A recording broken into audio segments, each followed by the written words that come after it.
along here, we saw two cops blitz past us going back this way, getting on the highway. Alas, I did not ever see that girl ever again. A few months after that, I ended up getting with a girl biker that ended up being a horrible f***ing idea. You know, I ended up learning the lesson eventually, but you know, the lesson needed to be learned nonetheless. I love riding motorcycles as much as the next guy, but I think it's definitely a hobby I like to keep to myself and not like to have a girl riding alongside next to me. It's too much stress. I can't take it. So far, whenever I've made references as to why I bought this motorcycle, I hope you guys noticed I haven't made any references to the specs. You know, I haven't made references to, oh, it's got full OLEDs, it's got Brembos, it's a great track bike. The mirrors just work really well. You can just see everything that's behind you. The stock mirrors are pretty nice. They give you they display a lot of information from what's behind you in a very nice way. I like that. Nah, bro, when I bought this bike, I'm like, this thing's gonna be an unreliable piece of shit.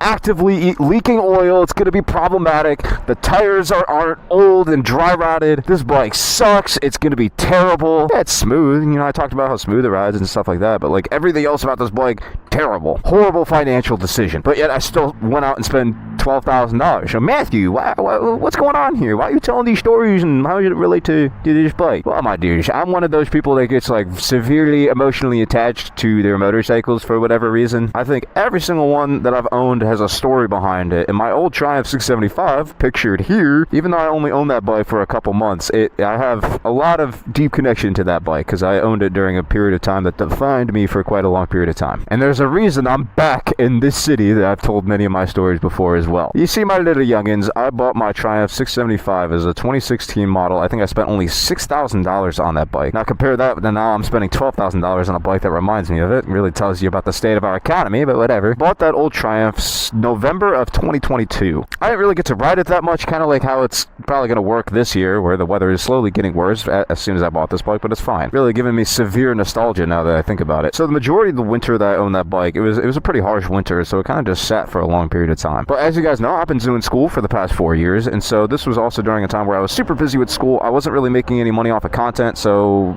riding wasn't like a huge concern of mine. It was during one of those really late night study sessions. I remember I was sitting in, it was after class let out, but it was like one of those days where I continued to sit in the same seat of my classroom studying because I had a test the next day. While I also had my phone next to me, I was swiping on Bumble. Of all things. By the way, don't use dating apps. Horrible